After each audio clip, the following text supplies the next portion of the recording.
मैं बेनती करदा कि भैन जी गुरमीत कौर जी स्टेज ते आउण, वो अपने विचार संगतां दे नाल साझे करन जी। वाहिगुरू जी का खालसा, वाहिगुरू जी की फतेह।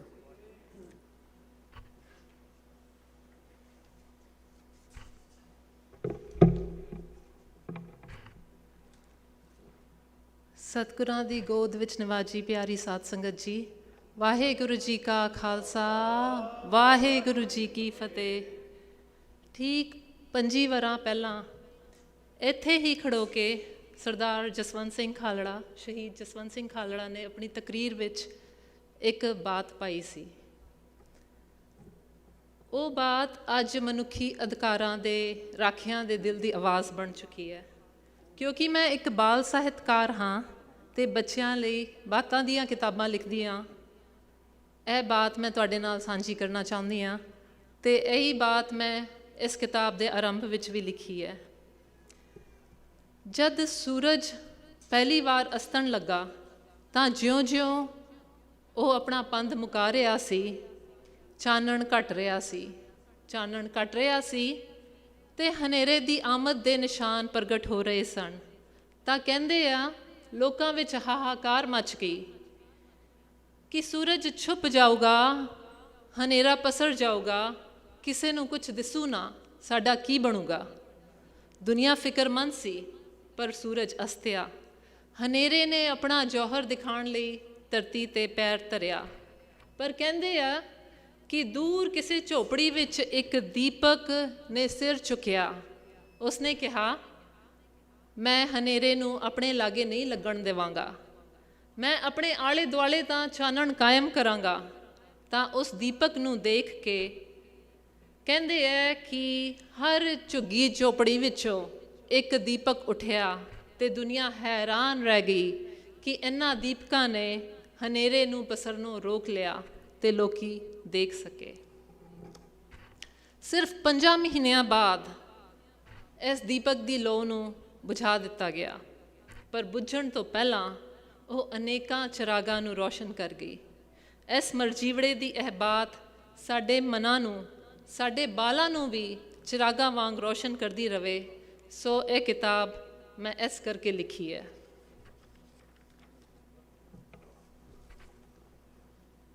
ਇਹ ਕਿਤਾਬ ਮਰਜੀਵੜਾ। ਇਹਨਾਂ 25 ਵਰ੍ਹਿਆਂ ਵਿੱਚ ਇੱਕ ਪੂਰੀ ਪੀੜ੍ਹੀ ਇਸ ਜਹਾਨ ਤੋਂ ਕੂਚ ਕਰ ਚੁੱਕੀ ਹੈ। ਜਸਵੰਤ ਸਿੰਘ ਖਾਲੜਾ ਨੇ ਜੋ ਕਾਜ ਆਰੰਭਿਆ ਸੀ ਉਹ ਉੱਥੇ ਹੀ ਖਲੋਤਾ ਦਿਸਦਾ ਹੈ। ਜਿਨ੍ਹਾਂ 25,000 ਮਾਵਾਂ ਲਈ ਉਹਨੇ ਇਨਸਾਫ ਦੀ ਗੁਹਾਰ ਲਾਈ ਸੀ, ਜਿਨ੍ਹਾਂ ਦੇ ਲਾਪਤਾ ਪੁੱਤਾਂ ਅਤੇ ਧੀਆਂ ਲਾਵਾਰਿਸ ਕਹਿ ਕੇ ਸਾੜੇ ਜਾ ਚੁੱਕੇ ਸਨ, ਉਹ ਵੀ ਇੱਕ ਇੱਕ ਕਰਕੇ ਇੱਥੋਂ ਚੱਲ ਵਸੀਆਂ। ਇੱਕੋ ਜ਼ਿਲ੍ਹੇ ਅੰਮ੍ਰਿਤਸਰ ਜਿੱਥੇ ਦੀਆਂ ਦਸਤਾਵੇਜ਼ਾਂ ਜਸਵੰਤ ਸਿੰਘ ਨੇ ਨਸ਼ਰ ਕੀਤੀਆਂ ਸੀ, ਉਹਨਾਂ ਨੂੰ ਛੱਡ ਕੇ ਸਾਰੇ ਰਿਕਾਰਡਸ ਸੀਲ ਕਰ ਦਿੱਤੇ ਗਏ। ਹਾਂ, ਅਸੀਂ ਸਾਰੇ ਜਿਨ੍ਹਾਂ ਨੇ 84 ਤੋਂ ਲੈ ਕੇ 95 ਆਪਣੇ ਪਿੰਡੇ 'ਤੇ ਹੰਡਾਇਆ ਹੈ, ਜਾਣਦੇ ਹਾਂ ਕਿ ਪੰਜਾਬ ਵਿੱਚ ਵੱਡੇ ਪੱਧਰ 'ਤੇ ਨਸਲਕੁਸ਼ੀ ਹੋਈ, ਪਰ ਅਸੀਂ ਦੁਨੀਆ ਨੂੰ ਇਹਦੇ ਸਬੂਤ ਵੀ ਨਾ ਦੇ ਸਕੇ ਜਿੱਦਾਂ ਤਰਲਾ ਜਸਵੰਤ ਸਿੰਘ ਇਸ ਮੁਕਾਮ 'ਤੇ ਕਰਕੇ ਗਿਆ ਸੀ। ਅਸੀਂ ਤਾਂ ਸਬੂਤ ਵੀ ਨਾ ਦੇ ਸਕੇ, ਪਰ ਜਰਵਾਣਿਆਂ ਨੇ ਅਗਲੀ ਚਾਲ ਵੀ ਚੱਲ ਦਿੱਤੀ। ਉਹ ਹੈ ਯਾਦਕੁਸ਼ੀ, ਜਿਹਨੂੰ ਅੰਗਰੇਜ਼ੀ ਵਿੱਚ ਮੈਮੋਰੀਸਾਈਡ ਕਹਿੰਦੇ ਆ। ਹੌਲੀ ਹੌਲੀ ਗਵਾਹ ਮਰ ਮੁੱਕ ਜਾਣਗੇ, ਸਬੂਤਾਂ ਦੀਆਂ ਫਾਈਲਾਂ ਸੜ ਗਲ ਜਾਣਗੀਆਂ ਅਤੇ ਅਸੀਂ ਭੁੱਲ ਜਾਵਾਂਗੇ ਕਿ ਸਾਡੇ ਵਡੇਰਿਆਂ ਨਾਲ ਕੀ ਵਾਪਰਿਆ ਸੀ, ਅਤੇ ਇਤਿਹਾਸ ਦੇ ਤਾਰੀਖ ਦੇ ਪੱਤਰੇ ਇੱਧਰ ਉੱਧਰ ਖਿੰਡ ਭੁੰਡ ਜਾਣਗੇ। ਅਤੇ ਆਪਣੇ ਇਤਿਹਾਸ ਨੂੰ ਵਿਸਾਰਨਾ, ਆਪਣੇ ਨਾਇਕਾਂ ਨੂੰ ਵਿਸਾਰਨਾ, ਆਪਣੀਆਂ ਕਦਰਾਂ ਕੀਮਤਾਂ ਨੂੰ ਖੂੰਝੇ ਲਾਉਣਾ ਸਾਡੇ ਪਤਨ ਦਾ ਕਾਰਨ ਬਣ ਚੁੱਕਿਆ ਹੈ। ਅੰਗਰੇਜ਼ੀ ਦੀ ਇੱਕ ਅਖਾਣ ਹੈ, You don't know where you're going until you know where you're coming from। ਆਪਣੇ 20ਵੀਂ ਸਦੀ ਦੇ ਇਤਿਹਾਸ ਨੂੰ ਜਾਣੇ ਬਗੈਰ ਆਪਾਂ 21ਵੀਂ ਸਦੀ ਵਿੱਚ ਪੈਰ ਧਰ ਕੇ ਦਿਸ਼ਾਹੀਨ ਜਿਵੇਂ ਹੋ ਕੇ ਰਹਿ ਗਏ ਹਾਂ। 84 ਨੂੰ ਵਾਪਰਿਆ ਅੱਜ 36 ਵਰ੍ਹੇ ਅਤੇ ਜਸਵੰਤ ਸਿੰਘ ਦੀ ਸ਼ਹਾਦਤ ਦੇ 25 ਸਾਲ ਹੋ ਗਏ ਨੇ। ਮੈਂ ਕਈ ਸਾਲਾਂ ਤੋਂ ਇਹ ਸੋਚਦੀ ਆ ਰਹੀ ਹਾਂ ਕਿ ਅਸੀਂ ਬੱਚਿਆਂ ਨੂੰ ਇਹਨਾਂ ਦੋਵਾਂ ਬਾਰੇ ਦੱਸੇ ਬਗੈਰ ਕਿਤੇ ਇਹਨਾਂ ਜ਼ਖਮਾਂ ਨੂੰ ਆਪਣੇ ਨਾਲ ਹੀ ਲੈ ਕੇ ਨਾ ਤੁਰ ਜਾਈਏ। ਸੋ ਇਸ ਕਰਕੇ ਮੈਂ ਕਿਤਾਬ ਲਿਖੀ ਹੈ। ਅਮਰੀਕਾ ਕੈਨੇਡਾ ਵਿੱਚ ਵਸਦਾ ਕੋਈ ਐਸਾ ਬੱਚਾ ਨਾ ਹੋਵੇਗਾ ਜਿਹੜਾ doctor Martin Luther king junior ਦੇ ਨਾਮ ਤੋਂ, ਉਹਨਾਂ ਦੇ ਜੀਵਨ ਮਕਸਦ ਤੋਂ, ਉਹਨਾਂ ਦੇ ਕੰਮ ਤੋਂ ਤੇ ਉਹਨਾਂ ਦੀ ਮਸ਼ਹੂਰ ਤਕਰੀਰ ਆਈ ਹੈਵ ਅ ਡਰੀਮ ਦੇ ਨਾਲ ਵਾਕਿਫ ਨਾ ਹੋਵੇਗਾ। ਪਰ ਸਾਡਿਆਂ ਬੱਚਿਆਂ ਨੂੰ ਤਾਂ ਛੱਡੋ, ਸਾਡੇ ਬਹੁਤੇ ਵੱਡਿਆਂ ਨੂੰ ਵੀ ਨਹੀਂ ਪਤਾ ਕਿ ਸਾਡੀ ਕੌਮ ਵਿੱਚ ਮਨੁੱਖੀ ਹੱਕਾਂ ਦਾ ਅਜਿਹਾ ਅਲੰਬਰਦਾਰ ਹੋਇਆ ਹੈ, ਜੰਮਿਆ ਹੈ। ਮਾਰਟਨ ਲੂਥਰ ਕਿੰਗ ਵਾਂਗੂ ਜਸਵੰਤ ਸਿੰਘ ਵੀ ਇਸ ਗੱਲ ਨਾਲ ਭਲੀ ਭਾਂਤੀ ਵਾਕਿਫ ਸੀ ਕਿ ਜਿਹੜਾ ਰਾਹ ਉਸ ਚੁਣਿਆ ਹੈ ਉਸ ਦਾ ਅੰਜਾਮ ਸਿਰਫ ਮੌਤ ਹੈ, ਪਰ ਫਿਰ ਵੀ ਉਹ ਡੋਲਿਆ ਨਹੀਂ। ਮਾਰਟਨ ਲੂਥਰ ਕਿੰਗ ਵਾਂਗੂ ਹੀ ਉਹਨੇ ਸਾਰੇ ਇਨਸਾਫ ਪਸੰਦ ਲੋਕਾਂ ਨੂੰ ਇਕੱਠਾ ਕੀਤਾ, ਉਹਨਾਂ ਨੂੰ ਜੋੜਿਆ ਅਤੇ ਇਸ ਗੱਲ ਦੀ ਪ੍ਰੋੜਤਾ ਕੀਤੀ ਕਿ ਕਿਸੇ ਇੱਕ ਬੰਦੇ ਦਾ ਹੱਕ ਖੋਣਾ ਸਾਰੀ ਮਾਨਵਤਾ ਦਾ ਹੱਕ ਖੋਣ ਦੇ ਬਰਾਬਰ ਹੈ। ਅਤੇ ਸਾਡੇ ਬੱਚੇ ਸਾਡੇ ਆਪਣੇ ਇਸ ਨਾਇਕ ਤੋਂ ਵੀ ਪ੍ਰੇਰਣਾ ਲੈ ਸਕਣ, ਇਸ ਕਰਕੇ ਮੈਂ ਇਹ ਕਿਤਾਬ ਲਿਖੀ ਹੈ। ਇਹ ਕਿਤਾਬ ਤੱਥਾਂ ਤੇ ਪ੍ਰਮਾਣਾਂ ਸਹਿਤ ਪੇਸ਼ ਕੀਤੀ ਇੱਕ ਕਲਾਤਮਕ ਪਰ ਇਤਿਹਾਸਿਕ ਦਸਤਾਵੇਜ਼ ਹੈ ਜੋ ਦੱਸਦੀ ਹੈ ਕਿ ਇਸ ਮਰਜੀਵੜੇ ਦੀ ਸ਼ਖਸੀਅਤ ਕਿਵੇਂ ਘੜੀ ਗਈ। ਪਰਿਵਾਰਿਕ ਸੰਗ੍ਰਹਿ ਵਿੱਚੋਂ ਲਿੱਤੀਆਂ ਤਸਵੀਰਾਂ ਸਦਕੇ ਇਸ ਨਾਇਕ ਦੇ ਜੀਵਨ ਨਾਲ ਬੱਚਿਆਂ ਦੀ ਗੂੜੀ ਸਾਂਝ ਪਵੇਗੀ। ਸੋਹਣੇ ਰੰਗਦਾਰ ਚਿੱਤਰਾਂ ਅਤੇ ਨਕਸ਼ਿਆਂ ਨਾਲ ਬੱਚਿਆਂ ਨੂੰ ਕਦੇ ਨਾ ਵਿਸਰ ਜਾਣ ਵਾਲੀ ਕਹਾਣੀ, ਬਿਰਤਾਂਤ ਅਤੇ ਇਤਿਹਾਸ ਬੋਝ ਨਹੀਂ, ਇੱਕ ਖੂਬਸੂਰਤ ਸਫ਼ਰ ਵਾਂਗ ਜਾਪੇਗਾ। ਇਸ ਕਿਤਾਬ ਨੂੰ ਪੜ੍ਹਦਿਆਂ ਬਾਲ ਪੰਜਾਬ ਦੇ ਕਈ ਦਹਾਕਿਆਂ ਦੇ ਇਤਿਹਾਸ ਨੂੰ ਜੀਵੇਗਾ। ਇਤਿਹਾਸ ਵੀ ਉਹ ਜਿਸ ਦਾ ਕੌੜਾ ਸੱਚ ਉਹਨਾਂ ਨੂੰ ਬਾਲਾਂ ਨੂੰ ਝੰਜੋੜ ਕੇ ਰੱਖ ਦੇਵੇਗਾ ਅਤੇ ਉਹਨਾਂ ਦੇ ਮਨਾਂ ਨੂੰ ਆਪਣੀ ਮਾਂ ਭੋਈ ਦੇ ਨਾਲ, ਉਸ ਦੇ ਪ੍ਰੇਮ ਦੇ ਨਾਲ ਅਤੇ ਉਸ ਦੇ ਪ੍ਰਤੀ ਜ਼ਿੰਮੇਵਾਰੀ ਦੇ ਨਾਲ ਜੋੜੇਗਾ। ਅੱਜ ਜਦੋਂ ਭਾਰਤ ਵਿੱਚ ਹੀ ਨਹੀਂ ਸਗੋਂ ਮਾਨਵੀ ਹੱਕਾਂ ਦਾ ਘਾਣ, ਮਾਨਵੀ ਹੱਕਾਂ ਦਾ ਹੋਕਾ ਦੇਣ ਵਾਲੇ ਵਿਕਸਤ ਦੇਸ਼ਾਂ ਵਿੱਚ ਵੀ ਹੋ ਰਿਹਾ ਹੈ, ਤਾਂ ਇਸ ਜੀਵਨ ਗਾਥਾ ਦਾ ਨੌਜਵਾਨਾਂ ਦੇ ਸਨਮੁਖ ਹੋਣਾ ਹੋਰ ਵੀ ਢੁਕਵਾਂ ਹੈ, ਹੋਰ ਵੀ ਮਾਇਨੇ ਰੱਖਦਾ ਹੈ। ਇਸ ਸਮੇਂ ਇਹ ਅਤ ਜ਼ਰੂਰੀ ਹੈ ਕਿ ਸਾਡੇ ਬੱਚੇ ਮਨੁੱਖੀ ਹੱਕਾਂ ਲਈ ਆਵਾਜ਼ ਬੁਲੰਦ ਕਰਨ ਅਤੇ ਨਾ ਸਿਰਫ ਆਪਣੇ ਲਈ ਸਗੋਂ ਸਾਰੀ ਕਾਇਨਾਤ ਲਈ ਰੰਗ, ਨਸਲ, ਜ਼ਾਤ ਪਾਤ, ਸਮਾਜਿਕ ਰੁਤਬੇ ਤੋਂ ਉੱਪਰ ਉੱਠ ਕੇ ਹਰ ਇਨਸਾਨ ਨੂੰ ਉਸ ਦੇ ਜੀਉਣ ਦਾ ਹੱਕ ਅਤੇ ਉਸ ਦਾ ਬਣਦਾ ਮਾਣ ਦਿਵਾਉਣ। ਮੇਰਾ ਸੁਪਨਾ ਹੈ ਕਿ ਇਨਸਾਨੀ ਹਕੂਕ ਦਾ ਕਦਰਦਾਨ ਹਰ ਨੌਜਵਾਨ ਇਸ ਕਿਤਾਬ ਨੂੰ ਜ਼ਰੂਰ ਪੜ੍ਹੇ ਅਤੇ ਇਸ ਮਰਜੀਵੜੇ ਦੇ ਜੀਵਨ ਤੋਂ ਪ੍ਰੇਰਣਾ ਲੈ ਸਕੇ ਅਤੇ ਉੱਥੇ ਨਾਲ ਹੀ ਪੰਜਾਬ ਦੇ 20ਵੀਂ ਸਦੀ ਦੇ ਦਰਦਨਾਕ ਇਤਿਹਾਸ ਨਾਲ ਵੀ ਜਾਣੂ ਹੋ ਸਕੇ। ਮੈਂ ਇਸ ਲਈ ਇਹ ਕਿਤਾਬ ਪੰਜਾਬੀ ਅਤੇ ਅੰਗਰੇਜ਼ੀ ਦੋਵਾਂ ਵਿੱਚ ਲਿਖੀ ਹੈ।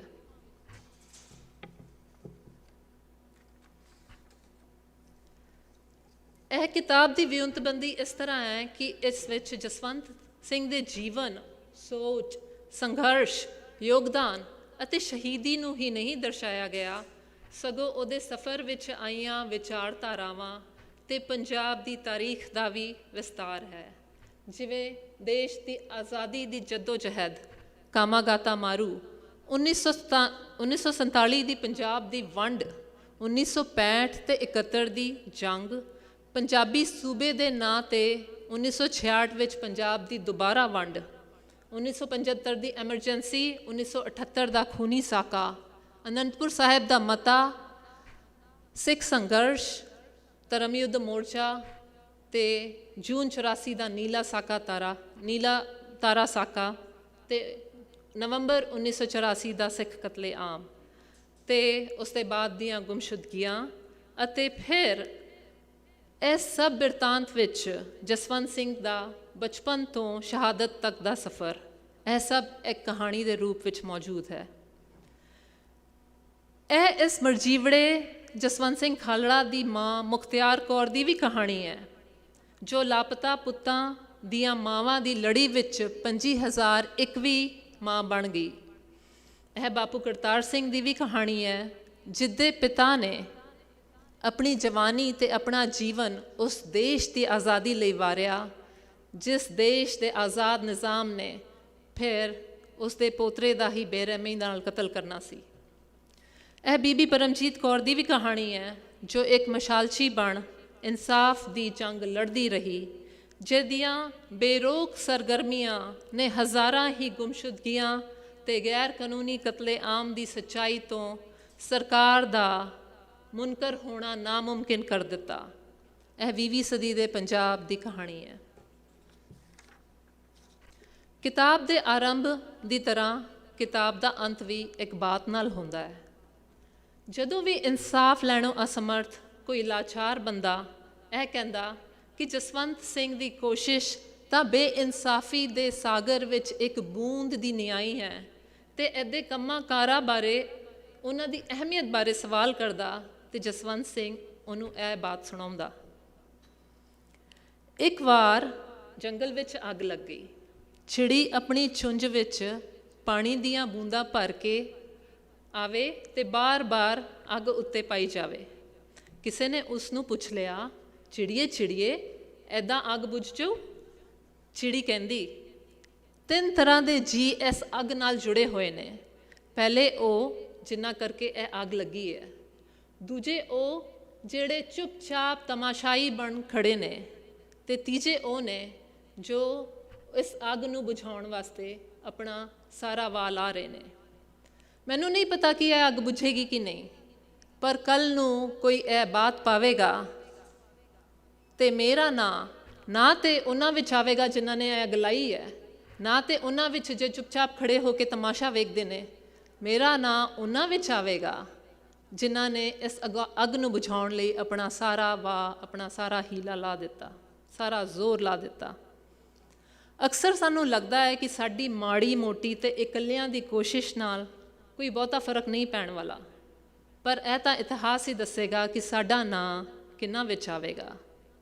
ਸਿਰਫ 43 ਸਾਲ ਦੀ ਛੋਟੀ ਜਿਹੀ ਉਮਰ ਵਿੱਚ ਜਸਵੰਤ ਸਿੰਘ ਨੇ ਐਸੇ ਪੂਰਨੇ ਪਾਏ ਕਿ ਜਦ ਤੱਕ ਅਸੀਂ ਉਹਨੂੰ ਯਾਦ ਰੱਖਾਂਗੇ ਤਾਂ ਤੱਕ ਨਿੱਕੀਆਂ ਨਿੱਕੀਆਂ ਝੌਂਪੜੀਆਂ ਵਿੱਚੋਂ ਦੀਪਕ ਹਨੇਰੇ ਨੂੰ ਵੰਗਾਰਦੇ ਰਹਿਣਗੇ, ਤੇ ਨਿੱਕੀਆਂ ਨਿੱਕੀਆਂ ਚਿੜੀਆਂ ਚੁੰਝਾਂ ਵਿੱਚ ਪਾਣੀ ਭਰ ਕੇ ਅੱਗ ਬੁਝਾਉਣ ਦਾ ਹੀਲਾ ਕਰਦੀਆਂ ਰਹਿਣਗੀਆਂ। ਜਸਵੰਤ ਸਿੰਘ ਖਾਲੜੇ ਦਾ ਜੀਵਨ ਸਾਨੂੰ ਸਿਖਾਉਂਦਾ ਹੈ ਕਿ ਸਾਡਾ ਜੀਵਨ ਉਸ ਦੀਪਕ ਜਾਂ ਚਿੜੀ ਨਿਆਈ ਹੋਣਾ, ਕਿਤੇ ਸੜਦੇ ਬਲਦੇ ਤੇ ਕਿਤੇ ਹਨੇਰੇ ਵਿੱਚ ਗੜੁੱਚ ਜੀਵਨ ਦੀ ਮੰਗ ਹੈ। ਇਹੀ ਸਾਡੇ ਬਾਬੇ ਨਾਨਕ ਦਾ ਫਲਸਫਾ ਹੈ, ਇਹੀ ਉਹਨਾਂ ਦੀ ਦਿੱਤੀ ਜੀਵਨ ਜਾਚ ਹੈ। 25,000 ਬਾਲ ਇਸ ਕਿਤਾਬ ਤੋਂ ਪ੍ਰੇਰਣਾ ਲੈ ਕੇ ਚਿੜੀ ਜਾਂ ਦੀਪਕ ਨਿਆਈ ਬਣ ਸਕਣ।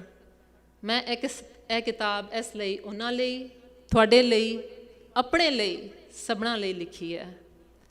ਅੰਤ ਵਿੱਚ ਮੈਂ ਪਿੱਪਲ ਦੀ ਟੀਮ ਦਾ, ਪਿੱਪਲ ਜਿਹੜੀ ਸਾਡੀ ਸੰਸਥਾ ਹੈ, partnership in promoting Punjabi art and literature, ਉਸ ਦਾ, ਖਾਲੜਾ ਪਰਿਵਾਰ ਦਾ, ਆਪਣੇ ਪਰਿਵਾਰ ਦਾ ਤੇ ਆਪਣੇ ਮਿੱਤਰਾਂ ਦਾ ਜੋ ਇਸ ਕੰਮ ਵਿੱਚ ਸਹਾਈ ਹੋਏ, ਤਹੇ ਦਿਲ ਤੋਂ ਧੰਨਵਾਦ ਕਰਦੀ ਹਾਂ।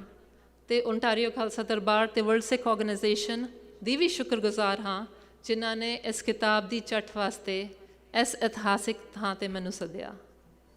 ਤੇ ਹੁਣ ਬੀਬਾ ਗੁਰਮੀਤ ਕੌਰ ਦੀ ਧੀ ਬੀਬਾ ਲਿਵ ਕੌਰ, ਜਿਨ੍ਹਾਂ ਨੇ 9 ਸਾਲਾਂ ਵਿੱਚੋਂ ਮੇਰੇ ਤੋਂ 10 ਕਿਤਾਬਾਂ ਲਿਖਵਾਈਆਂ ਹਨ, ਉਹਨਾਂ ਨੂੰ ਬੇਨਤੀ ਕਰਦੀ ਹਾਂ ਕਿ 2 ਕਵਿਤਾਵਾਂ ਆਪ ਜੀ ਦੇ ਨਾਲ ਸਾਂਝੀਆਂ ਕਰਨ। ਭੁੱਲਾਂ ਚੁੱਕਾਂ ਦੀ ਖਿਮਾ। ਵਾਹਿਗੁਰੂ ਜੀ ਕਾ ਖਾਲਸਾ, ਵਾਹਿਗੁਰੂ ਜੀ ਕੀ ਫਤਿਹ।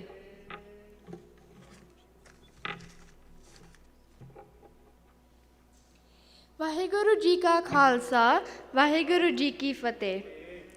ਮੈਂ ਆਪ ਜੀ ਦੇ ਸਾਹਮਣੇ ਅੱਜ 2 ਕਵਿਤਾਵਾਂ ਮਰਜੀਵੜੇ ਜਸਵੰਤ ਸਿੰਘ ਖਾਲੜਾ ਦੇ ਬਾਰੇ ਪੇਸ਼ ਕਰਨ ਵਾਲੀ ਹਾਂ। ਪਹਿਲੀ ਕਵਿਤਾ ਜੋ ਅਕਸ਼ ਕਵਲ ਦੀ ਲਿਖੀ ਹੋਈ ਹੈ, ਮੈਂ ਹੁਣ ਸਾਂਝੀ ਕਰਾਂਗੀ।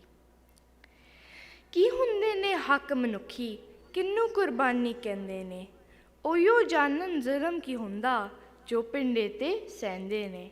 ਸਾਨੂੰ ਆਪਣੇ ਧੜੇ ਪਿਆਰੇ, ਲੋਭੀ ਹਾਂ ਅਸੀਂ ਖੁਆਇਸ਼ਾਂ ਦੇ, ਓੜਕ ਟੋਂਦਾ ਟੁਰ ਗਿਆ ਖਾਲੜਾ, ਬੋਝ ਲਵਾਰਿਸ ਲਾਸ਼ਾਂ ਦੇ। ਓੜਕ ਟੋਂਦਾ ਟੁਰ ਗਿਆ ਖਾਲੜਾ, ਬੋਝ ਲਵਾਰਿਸ ਲਾਸ਼ਾਂ ਦੇ। ਕੀ ਹੁੰਦੇ ਨੇ ਮਾਂ ਦੇ ਹੋ ਕੇ ਕਿਹਨੂੰ ਵਿਛੋੜਾ ਕਹਿੰਦੇ ਨੇ। ਜਾਮ ਸ਼ਹਾਦਤ ਜੋ ਨੇ ਪੀਂਦੇ ਸਦਾ ਅਮਰ ਉਹ ਰਹਿੰਦੇ ਨੇ। ਲਹੂ ਚਿੱਟਾ ਜਦ ਹੋ ਜਾਂਦਾ ਹੈ ਫਿਰ ਟੁੱਟਦੇ ਸਬਰ ਆਕਾਸ਼ਾਂ ਦੇ। ਓੜਕ ਤੁੰਦਾ ਟੁਰ ਗਿਆ ਖਾਲੜਾ ਬੋਝ ਲਵਾਰਸ ਲਾਸ਼ਾਂ ਦੇ।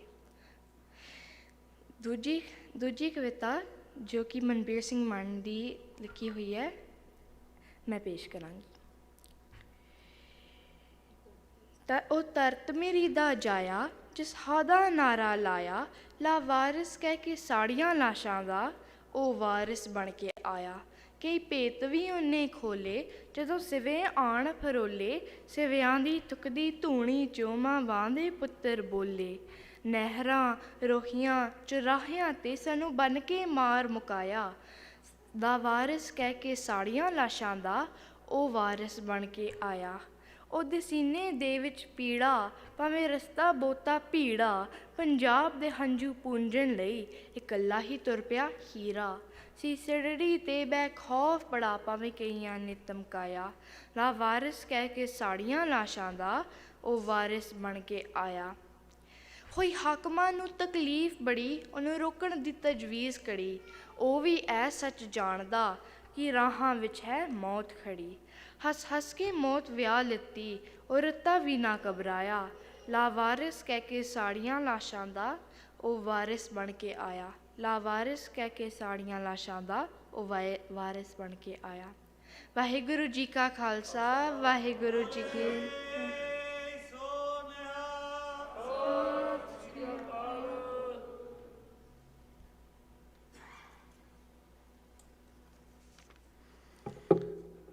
ਵਾਹਿਗੁਰੂ ਜੀ ਕਾ ਖਾਲਸਾ ਵਾਹਿਗੁਰੂ ਜੀ ਕੀ ਫਤਿਹ। ਬੇਸ਼ੱਕ ਸਾਡੀ ਭੈਣ ਗੁਰਮੀਤ ਕੌਰ ਜੀ ਨੇ ਬਹੁਤ ਵਧੀਆ ਕੰਮ ਕੀਤਾ, ਬਹੁਤ ਵਧੀਆ ਲਿਖਿਆ, ਬਹੁਤ ਵਧੀਆ ਬੋਲੇ ਨੇ। ਪਰ ਕਹਿੰਦੇ ਨੇ ਜਦੋਂ ਸਾਡੀ ਅਗਲੀ ਜਨਰੇਸ਼ਨ ਸਾਡੀ ਬੇਟੀ ਲਿਵ ਕੌਰ